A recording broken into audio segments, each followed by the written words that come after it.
Hello friends, welcome back to my channel. आज की video में हम बात करने वाले हैं कि किस तरह से आप आईटीआर की न्यू पोर्टल में अपना आईटीआर फाइल कर सकते हैं। और साथ ही साथ मैं इस वीडियो में आपको ये भी बताने वाला हूं कि आपको कौन कौन से डॉक्यूमेंट चाहिए होंगे अपना आईटीआर फाइल करने में। जैसे आप सभी को मालूम है कि जो आईटीआर का पोर्टल है उसमें काफ़ी सारे चेंजेस हुए हैं, तो उसमें आपको जो किस तरह से अपना आईटीआर फाइल करना है तो सारी जानकारी मैं देने वाला हूँ इस वीडियो में।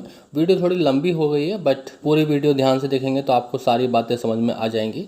तो सबसे पहले आप जो यहाँ पे लॉगिन कर लीजिए। लॉगिन करने के बाद कुछ इस तरह से इंटरफेस आ जाएगा और यहाँ पर आपको बताया जा रहा है कि अगर आप अपनी जो प्रोफाइल है उसको पूरा अपडेट कर लेंगे तो आपको कुछ न्यू सर्विसेज का बेनिफिट भी मिल जाएगा। तो पहले हम इसको यहाँ से स्किप कर दे देंगे। स्किप करने के बाद कुछ इस तरह से यहाँ पर आपको इंटरफेस नज़र आ जाएगा। आपके लेफ्ट हैंड साइड में आपकी डिटेल्स एंड यहाँ पे एक ऑप्शन आ रहा है फाइल नाउ। तो हम फाइल नाउ पर जो है क्लिक करेंगे एंड जैसे ही आप फाइल नाउ पे क्लिक करेंगे कुछ इस तरह से न्यू विंडो ओपन हो जाएगी, जैसा कि आप देख सकते हैं मेरी स्क्रीन पर। तो सबसे पहले ऑप्शन आ रहा है सेलेक्ट असेसमेंट ईयर, जो कि बहुत ही ज़रूरी है। तो आपको मतलब असेसमेंट ईयर क्या होता है, किस लिए आप सेलेक्ट कर रहे हैं, जैसे कि अपना जो लास्ट ईयर का जो इनकम है, ठीक है, फाइनेंशियल ईयर का, वो आपको असेसमेंट ईयर में दिखाना पड़ता है। तो अभी जो हम फाइल कर रहे हैं 2021 से 2022 जैसे लिखा भी आ रहा है करेंट असेसमेंट ईयर, आप इसको सिलेक्ट कर लीजिएगा, ठीक है। उसके बाद आपको यहाँ पे कुछ और ऑप्शन मिल जाते हैं। सिलेक्ट फाइलिंग टाइप, आपको कुछ भी नहीं करना है यहाँ पर, ठीक है। आपको यहाँ पे सीधा कंटिन्यू कर देना है। अब कंटिन्यू करने के बाद यहाँ पे जो आपको दो मोड मिल जाते हैं, सिलेक्ट मोड ऑफ फाइलिंग, मतलब ऑनलाइन जो रिकमेंडेड है, और दूसरा ऑफलाइन। अगर आप ऑफलाइन फाइल करते हैं तब भी आपका जो फॉर्म है वो सेम इसी तरह से होता है जैसे ऑनलाइन होता है, बट मैं आपको यहाँ पे ऑनलाइन रिकमेंड करूँगा क्योंकि आपकी सारी डिटेल्स ऑनलाइन होती है। तो हमने यहाँ पे ऑनलाइन सेलेक्ट कर लिया है, ठीक है। अब यहाँ पर जो दो ऑप्शन है, resuming filing and start new filing, तो आप जो स्टार्ट न्यू फाइलिंग पे क्लिक कर लीजिएगा, ठीक है। उसके बाद तो आप जो इंडिविजुअल सेलेक्ट लिया, अगर इंडिविजुअल हैं तो उसके बाद यहाँ पर आपको सेलेक्ट करना होता है आईटीआर फॉर्म, कौन सा आईटीआर आप फाइल कर रहे हैं। तो हम आईटीआर 1 फाइल करेंगे। जैसे आप आईटीआर 1 सेलेक्ट कर लेंगे तो यहाँ पे दिखाया भी जा रहा है कि आप किस किस केस में आईटीआर 1 फाइल कर सकते हैं, तो आप इसको ध्यान से पढ़ लीजिएगा, ठीक है। उसके बाद आपको क्या करना है, यहाँ पे प्रोसीड विद आईटीआर 1 पर क्लिक करना है। अब यहाँ पर एक नई विंडो ओपन हो जाएगी। जैसे आपको यहाँ पे लिखा आ रहा है validate your return breakup, confirm your return summary and verify and submit your return. तो तीन ऑप्शन है जो हमें फॉलो करने हैं। उसके नीचे जो आपको ये भी दिया जा रहा है कि आपको जो है आईटीआर फाइल करने के लिए कौन कौन से डॉक्यूमेंट चाहिए होंगे, जैसे कि लिखा आ रहा है फॉर्म 16, और आपकी हाउस रेंट रिसिप्ट है उसको अपने पास रख लीजिएगा, ठीक है। इन्वेस्टमेंट प्रीमियम पेमेंट रिसिप्ट, और कोई आपकी एलआईसी या एफडी वगैरह है तो उसकी रिसिप्ट भी आप अपने पास रख लीजिएगा, जो कि आपको हेल्प करेगी आईटीआर सही से फाइल करने में। उसके अलावा आप जैसे व्यू मोड पे क्लिक करेंगे तो कुछ और भी ऑप्शन है, जैसे form 26, bank statement, housing loan अगर आपके पास है कोई, ठीक है, रिसिप्ट ऑफ डोनेशन, अगर आपने कोई डोनेशन करी है तो उसकी सारी रिसिप्ट अपने पास रख लीजिएगा। ये आपको आईटीआर फाइल करने में हेल्प करेगी। तो लेट्स स्टार्ट पे क्लिक कर देंगे। उसके बाद यहाँ पे कुछ आपसे क्वेश्चन पूछे जा रहे हैं जिसका आपको आंसर देना होगा। Are you filing the income tax return for any of the following reason, मतलब जो आपको नीचे बिलो क्वेश्चन दिए गए हैं, आप इनमें से किस लिए अपना जो आईटीआर है वो फाइल कर रहे हैं, ठीक है। तो पहला वाला ऑप्शन है अगर आपकी जो टोटल इनकम है वो एग्जाम्पशन लिमिट से ज़्यादा है तो इसलिए आप अपना टैक्स फाइल कर रहे हैं, या उसके अलावा जो दूसरा क्वेश्चन आ रहा है filing return of income tax due to fulfilling any one और more below mention condition as per 7 provision to section 139, मतलब अगर आपका जो डिपॉजिट अमाउंट है एक्सीडिंग 1 करोड़ इन 1 और मोर करेंट अकाउंट, मतलब अगर आप फाइनेंशियल ईयर में 1 करोड़ से ज़्यादा अमाउंट जमा करते हैं अपने करंट अकाउंट में, या फिर आपका 2 लाख रुपए से ज़्यादा आपका ट्रैवल एक्सपेंडिचर आया है, या फिर आपका जो लाइट का बिल है वो 1 लाख रुपए से ज़्यादा आया है तब। तो हमारे केस में जो पहला वाला क्वेश्चन है taxable income is more than basic exemption, उस पर हम जो है क्लिक कर लेंगे और उसके बाद कंटिन्यू करेंगे, ठीक है। अब यहाँ पे लिखा आ रहा है we have prefilled your return based on the information available with the income tax department, please confirm the details each section are correct to proceed, मतलब जो उनके पास इन्फॉर्मेशन है आईटीआर के पास उसके हिसाब से जो आपका डेटा है वो ऑलरेडी प्रीफिल्ड है, तो उसको कंटिन्यू करने के लिए आप ओके कर दीजिएगा। वैलिडेट रिटर्न में आपको यहाँ पे 5 टैब मिल जाएंगी, जिसमें से आपको सारी टैब फिल करनी होगी, तभी आप अपना नेक्स्ट ऑप्शन पे जा पाएंगे। तो आप 5 टैब में क्या दिखा रहा है आपको, जो पहली टैब है पर्सनल इन्फॉर्मेशन, आप उसको क्लिक करके पहले उसको फिल करेंगे तभी आप नेक्स्ट टैब में जा पाएंगे, अदरवाइज वो नेक्स्ट टैब जो है वो विजिबल नहीं होगी। तो पहले आप जो फर्स्ट टैब है उस पर क्लिक कर लीजिएगा एंड उसके बाद जो आपकी इन्फॉर्मेशन है आप उसको डबल चेक कर लीजिएगा, सारा एड्रेस, ईमेल आईडी वगैरह आपका सब कुछ सही है। तो अगर आप उसको चेंज करना चाहते हैं तो चेंज कर सकते हैं। अब यहाँ पे एक क्वेश्चन आपसे पूछा जा रहा है, filling section field us. It means मतलब आप जो है अपना टैक्स ड्यू डेट से पहले फिल करें तो आपको पहला वाला जो 139(1) है वो ऑलरेडी क्लिक होकर आ रहा है। अगर आप ड्यू डेट के बाद अपना टैक्स फाइल करते हैं तो आपको सेकंड वाला ऑप्शन 139(4) वाला चूज़ करना होता है। अब इसके बाद नीचे दिखा रहा है filed in response to notice.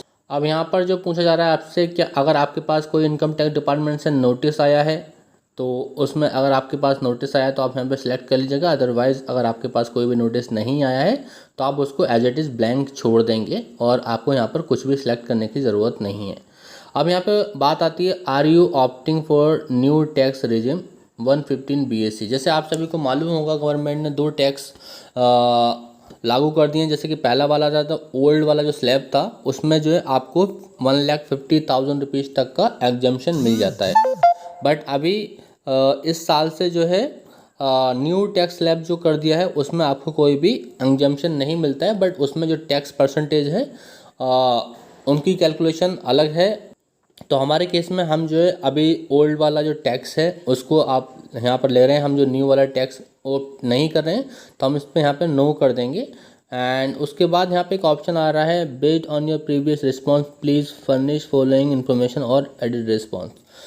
तो जैसे आपसे दोबारा पूछा जा रहा है कि आप कंफर्म करना चाहते हैं कि आप अपना जो ITR है किस लिए फाइल कर रहे हैं, तो वो वाला क्वेश्चन यहाँ पे दोबारा से ओपन हो जाता है। तो हम यहाँ पर उसको कंटिन्यू कर देंगे, ठीक है। अब कंटिन्यू करने के बाद जैसे ही आप नीचे स्क्रॉल डाउन करेंगे तो यहाँ पे एक आपको वार्निंग मैसेज आ रहा है, refund will not be transfer to the bank account unless it is pre validated. तो मतलब अभी न्यू पोर्टल में क्या है, अगर आपका अकाउंट नंबर ऑलरेडी रजिस्टर्ड है ITR पोर्टल पे तभी आपको अपना अकाउंट जो है प्री वैलिडेट करना होगा, तभी आपके अकाउंट में रिफ़ंड आएगा। एंड साथ ही साथ आपको सिलेक्टेड फॉर द रिफ़ंड में भी क्लिक करना होगा। तो अगर आपको जानना है कि किस तरह से आप अपने अकाउंट को प्री वैलिडेट कर सकते हैं तो जिसके लिए मैंने वीडियो ऑलरेडी बना दी है, जिसका लिंक आपको नीचे डिस्क्रिप्शन में एंड ऊपर आई बटन में मिल जाएगा, तो वहाँ जाकर आप इसको देख सकते हैं। तो अभी हम ITR फाइल कर रहे हैं, उसको हम कंफर्म कर देंगे। अब कंफर्म करने के बाद अब जो यहाँ पर सेकंड टैब ओपन हो जाएगा। जैसे आप देख सकते हैं पर्सनल इन्फॉर्मेशन कंफर्म करके यहाँ पे ग्रीन का साइन आ चुका है। तो अभी जो सेकंड टैब है ग्रॉस टोटल इनकम, वो यहाँ पर विजिबल हो चुकी है, मतलब इसको आप ओपन कर सकते हैं। तो आप यहाँ पर इसको क्लिक कर लीजिएगा। अब जैसे आप यहाँ पर क्लिक करेंगे तो यहाँ पर बहुत सारे आपसे क्वेश्चन पूछे जाएंगे। Are you eligible to claim exemption in respect of expenditure incurred on cost of travel और tour transfer maintenance of uniform. अगर आपको कुछ इस तरह का एग्जम्पशन मिल रहा है, ठीक है, अगर आपके फॉर्म 16 में दिखा रहा है तो आप यहाँ पर यस कर दीजिएगा। जैसे ही आप यस करेंगे तो आपको जो एंटर अमाउंट करना होगा यहाँ पर, क्या आपको कितने अमाउंट का एग्जम्पशन मिल रहा है इस केस में। अगर कुछ मिल रहा है आपके फॉर्म 16 के हिसाब से तो आप यहाँ पे यस करेंगे, अदरवाइज नो करेंगे। जैसे कि आप देख सकते हैं ये मेरा फॉर्म 16 है, मतलब जो है फॉर्म 16 जिसके लिए हम अपना जो ITR फाइल कर रहे हैं, तो उसके हिसाब से यहाँ पर हमारे केस में कुछ भी ऐसा अमाउंट नहीं नज़र आ रहा है, ठीक है। तो इसलिए हमको यहाँ पर कोई भी अमाउंट डालने की ज़रूरत नहीं है, तो हम इसको यहाँ पर नो कर देंगे, जैसे आप देख सकते हैं। अब सेकंड क्वेश्चन है, are you eligible to claim exemption in respect of special compensatory allowance, children education allowance, hostel allowance etcetera.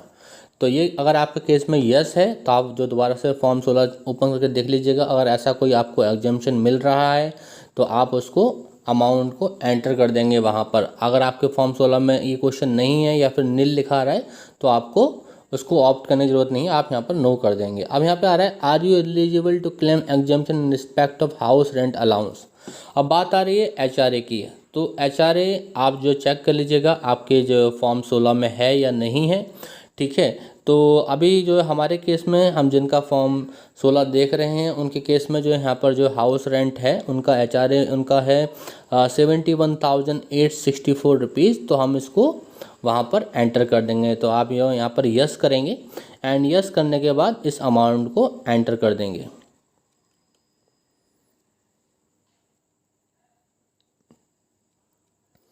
ठीक है, अभी अमाउंट हमने एंटर कर दिया। अब यहाँ पे पूछा है are you eligible to claim exemption in respect of leave travel allowance. तो यहाँ पर LTA की बात की जा रही है। अगर आपके फॉर्म 16 में आपको कोई LTA मिला है, जैसे हमारे केस में यहाँ पे लीव ट्रैवल अलाउंस नील दिखा रहा है, तो मतलब हम यहाँ पे नो कर देंगे। Are you eligible to claim any other exemption from salary income. अगर कोई और एग्जम्पशन है, ठीक है, जैसे कि आप देख सकते हैं फॉर्म 16 में यहाँ पर कुछ भी नहीं दिखा रहा है, सारा नील नील है, तो आपको यहाँ पे नो कर देना। अगर आपके फॉर्म 16 में कुछ दिखा रहा है, ठीक है, जो ऊपर वाले क्वेश्चन में कवर नहीं हुआ है, तो आप उसको यहाँ पे ऐड करके एंटर कर देंगे। तो हमने यहाँ पे नो कर दिया, उसके बाद हम कंटिन्यू कर देंगे। अब यहाँ पर देख लीजिएगा आप, एरर मैसेज आ रहा है, total of allowance shall not exceed gross salary.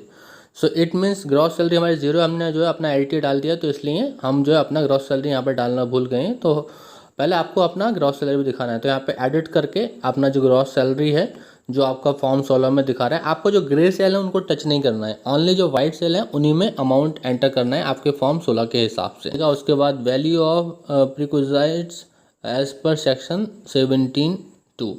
तो हमारे केस में फॉर्म 16 में यहाँ पे कुछ भी नहीं है। Profit in leave of salary as per section 17, इस केस में भी कुछ नहीं है, तो आप उसको ब्लैंक छोड़ देंगे। ठीक है, अब यहाँ पे बात करते हैं, जैसे आपने जो टोटल सैलरी डाली उसमें से आपको जो HRA था वो यहाँ पे एग्जेम्प्ट हो गया, तो आपका जो टैक्सेबल इनकम बचती है वो आपका जो HRA है उसको माइनस करने के बाद टोटल इनकम नीचे आ जाएगी। देख लीजिएगा यहाँ पे आ रहा है 4,28,764 रुपीज़। उसके नीचे आपको जो है स्टैंडर्ड डिडक्शन मिल रहा है, जो कि गवर्नमेंट की तरफ से मिलता है आपको 50,000 रुपीज़ का, जो ऑटोमेटिकली फिल होकर आ रहा है, तो वो भी आपको यहाँ पर डिडक्ट हो जाएगा आपकी टोटल इनकम से। तो जैसे आप नीचे स्क्रॉल डाउन करेंगे तो आपको यहाँ पर ये अमाउंट भी माइनस होकर टोटल अमाउंट आपको दिखा देगा कितने अमाउंट पर आपकी ITR लगेगा, आपको इनकम टैक्स लगेगा। 3,78,764 पर आपको ITR लगेगा। तो जैसे आप देख लीजिएगा, अगर आप अपना फॉर्म 16 देखेंगे और नीचे जाके स्क्रॉल डाउन करेंगे तो अपना टोटल अमाउंट आप मैच कर लीजिएगा। आपका जो भी अमाउंट आप डाल रहे हैं आपका फॉर्म 16 से मैच होना चाहिए, ये बहुत ही ज़रूरी है।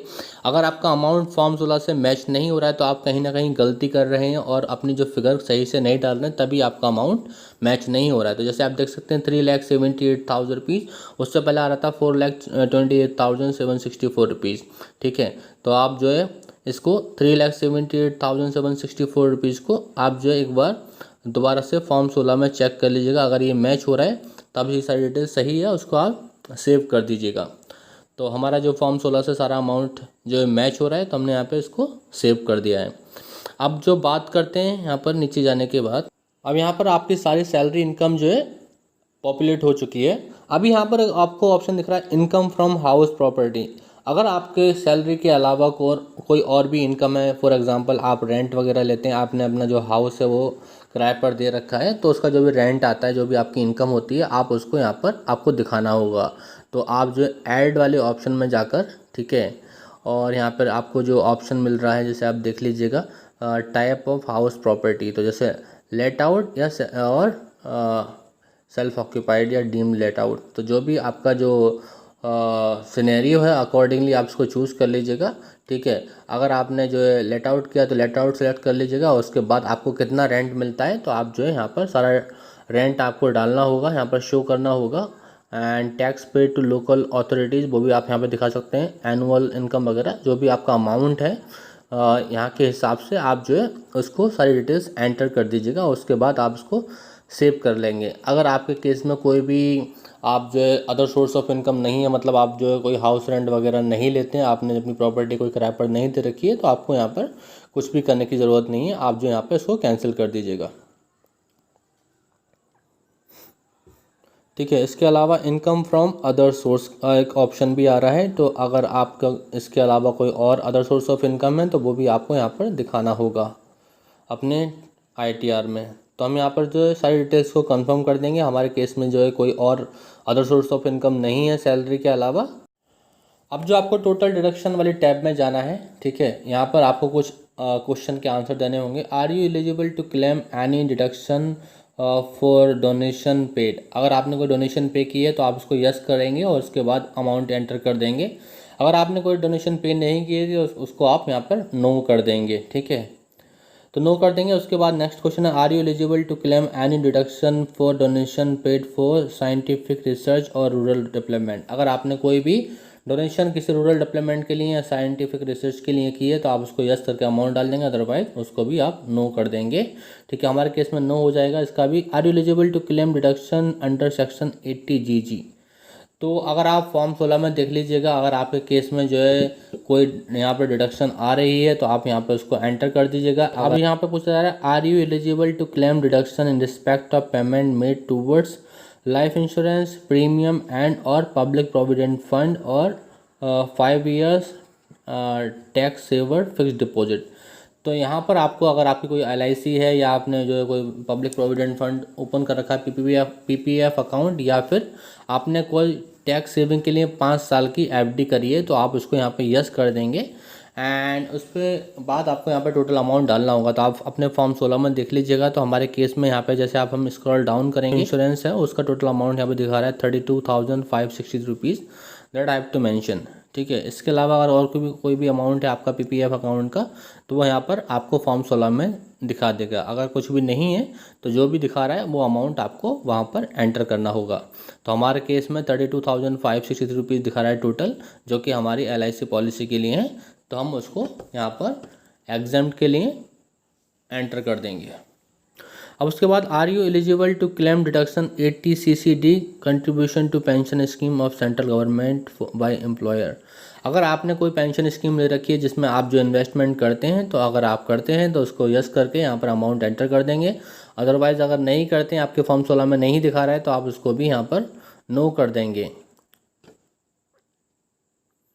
अब यहाँ पे दिखा रहा है, are you eligible to claim deduction in respect of payment made towards medical insurance. अगर आपने कोई मेडिकल इंश्योरेंस ले रखा है तो वो भी अमाउंट आपका यहाँ पर आ जाएगा। मेडिकल इंश्योरेंस का जितने भी आप जो प्रीमियम पे करते हैं साल में, टोटल अमाउंट आप जो यहाँ पर आपके फॉर्म 16 में चेक कर लीजिएगा और यहाँ पर यस करके जो आपका सेक्शन 80D अंदर आता है जो वो यहाँ पर आपका अमाउंट आ जाएगा। तो हमारे केस में यहाँ पर कोई भी अमाउंट नहीं है, 80D में जो है 0 अमाउंट दिखा रहा है। तो हमारे केस में यहाँ पर कुछ भी एंटर नहीं करना है, यहाँ पर हम इसको नो रहने देंगे। अगर आपके केस में है तो आप यस करके अमाउंट डाल दीजिएगा। अगर आपने कोई एजुकेशन लोन ले रखा है अपने लिए या फिर अपने फैमिली मेम्बर के लिए या फिर अपने रिलेटिव के लिए, तो वो यहाँ पर आपको शो करना होगा, ठीक है। आप दिखा दीजिएगा जिसमें आपको रिबेट मिल जाएगी, टैक्स का बेनिफिट मिल जाएगा। अगर आपके केस में कुछ है तो आप जो यहाँ पे ज़रूर दिखा दीजिएगा, क्योंकि हमारे केस में कुछ भी नहीं है, हमारे फॉर्म 16 में नहीं दिखा रहा है।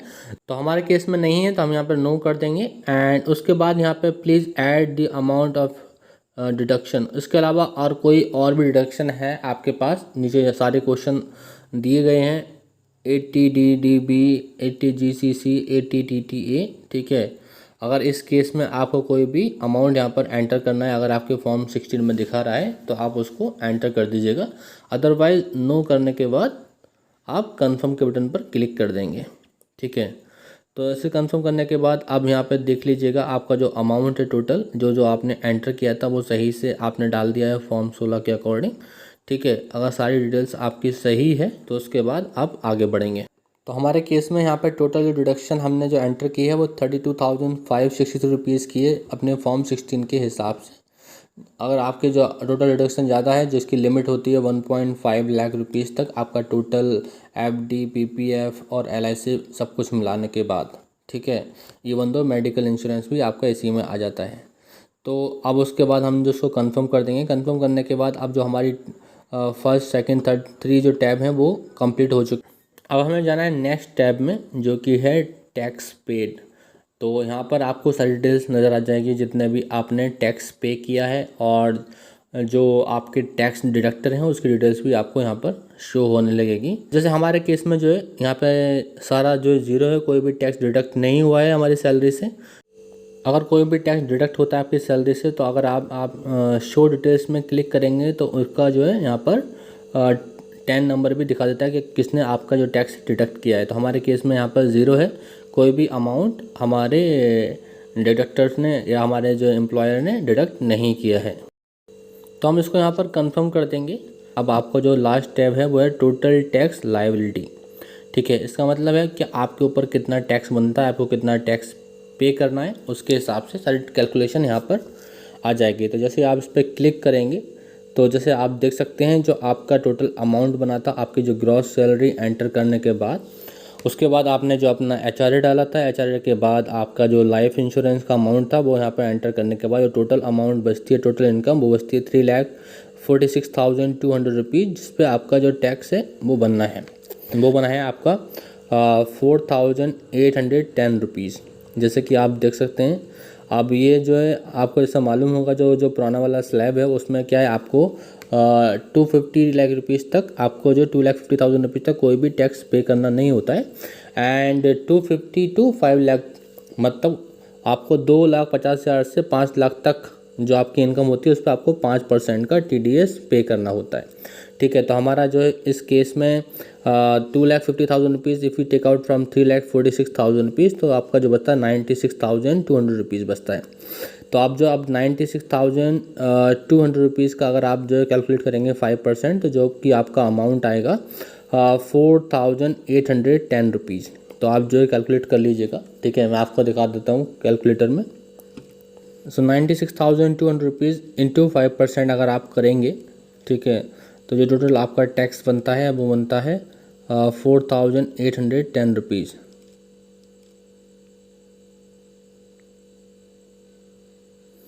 ठीक है, तो आप इस तरह से कैलकुलेट कर लीजिएगा। यहाँ पर दिखा रहा है आपका 4,810 रुपीज़ आपका टोटल जो ग्रॉस सैलरी है उस पर आपको इतना टैक्स पेमेंट करनी होती है। ठीक है, करनी होगी।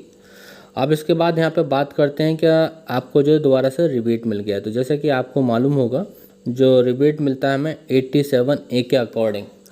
तो यहाँ पर इसके अकॉर्डिंग आपका जो टोटल टैक्स पेएबल बनता है वो बनता है 4,810 रुपीज़, बट आपको रिबेट मिल जाता है सेम अमाउंट का अंडर सेक्शन 87A। जैसे आप सभी को मालूम होगा अंडर सेक्शन 87A के अकॉर्डिंग अगर आपकी टोटल इनकम जो है 5 लाख से क्रॉस नहीं करती है, ठीक है, तो उसमें आपको 12,500 रुपये तक का टैक्स रिबेट मिल जाता है। तो उसके बाद आप जैसे देख लीजिएगा तो यहाँ पर आपको जो है 4,810 रुपीज़ का आपका टैक्स बना, उसके बाद आपको रिबेट भी मिल गई इतने की, तो आपको कोई भी अमाउंट पे नहीं करना है, आपको जीरो टैक्स पे करना है। तो इसलिए आपको यहाँ पे ज़ीरो करना है, तो इसलिए ज़ीरो लिखा आ रहा है, तो उसको आप कंफर्म कर दीजिएगा। एंड कंफर्म करने के बाद आप यहाँ पर देख लीजिएगा आपकी पाँचों टैब जो 5 टैब्स थी वो आपने सारी details A to Z fill कर दी है अपने फॉर्म 16 के अकॉर्डिंग। ठीक है, तो आप उसको अगर डबल चेक करना चाहते हैं डबल चेक कर लीजिएगा, अदरवाइज़ आप प्रोसीड करिएगा। यहाँ पर आपको एक चीज़ और ध्यान में रखनी है, अगर आपका अमाउंट यहाँ पर पेएबल आ जाता है, मेरे केस में यहाँ पर ज़ीरो आ रहा है, बट आपके केस में अगर आपको यहाँ पे कुछ इनकम टैक्स पे करना है तो आप जो है उसको यहीं पर पे कर दीजिएगा। अगर आप पे करके जो अपना जो टैक्स फाइल करेंगे तो वो सही रहता है। ठीक है, उसमें आगे चल के कोई प्रॉब्लम नहीं आती है। तो मैं आपको रिकमेंड करूँगा कि अगर आपका यहाँ पे कुछ भी अमाउंट पेएबल आ रहा है तो आप उसको पहले पे करें, उसके बाद आप नेक्स्ट प्रोसेस करें। तो हमारे केस में यहाँ पे ज़ीरो है तो आपको कुछ पेमेंट करने की ज़रूरत नहीं है, तो हम जो इसको कंफर्म कर देंगे। एंड उसके बाद आपको सारी डिटेल्स देनी होती है, जैसे आपको अपना नेम, अपना पैन नंबर, अपने फादर का नेम एंटर करना होता है, और आप जो है खुद ही अपना इनकम टैक्स फाइल कर रहे हैं या फिर आपका कोई रिप्रेजेंटेटिव फाइल कर रहा है। तो अगर आप खुद ही फाइल कर रहे हैं तो आप यहाँ पे सेल्फ चूज़ कर लीजिएगा, अदरवाइज अगर आपका रिप्रेजेंटेटिव फाइल कर रहा है तो वो यहाँ पे रिप्रेजेंटेटिव सेलेक्ट कर लेंगे। उसके बाद रिप्रेजेंटेटिव को अपना नीचे TRP नंबर वगैरह डालना होता है। अगर आप खुद ही फाइल कर रहे हैं तो आपको यहाँ पर नीचे कुछ भी डालने की ज़रूरत नहीं है। अब यहाँ पर आप प्रोसीड टू प्रीव्यू कर लीजिएगा, तो जिससे आप देख सकते हैं कि आपने जो भी डिटेल्स अपनी फ़ाइल करी हैं वो आपने सारी डिटेल्स सही से फाइल करी हैं या नहीं करी हैं।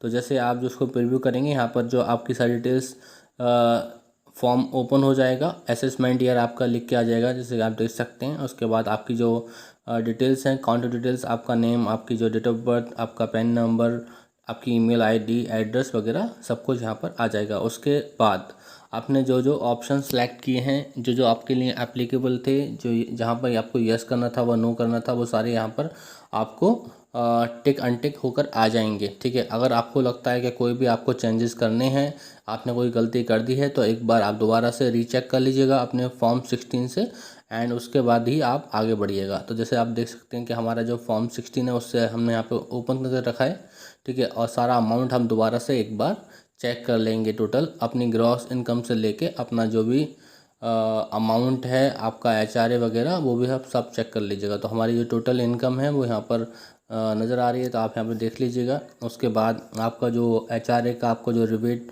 मिल रहा है एग्जम्पशन, तो वो भी आप अमाउंट यहाँ पे चेक कर लीजिएगा। उसके बाद आपका जो स्टैंडर्ड डिडक्शन है 50,000 रुपीज़ का, वो भी यहाँ पर लिखा आ रहा है, ठीक है। तो जैसे आप देख सकते हैं ये यहाँ पर आ रहा है 50,000 रुपीज़ स्टैंडर्ड डिडक्शन। उसके बाद आप जो है नीचे देखिएगा तो आपका टोटल अमाउंट आ रहा है 3,78,000। तो यहाँ पे आप देख लीजिए 3,78,000 रुपीज़ आ रहा है। अमाउंट जो है आपका 32,560 रुपीज़ आ रहा है, जो कि हमने यहाँ पे सही से करेक्टली एंटर करा है अपने फॉर्म 16 के मुताबिक, ठीक है।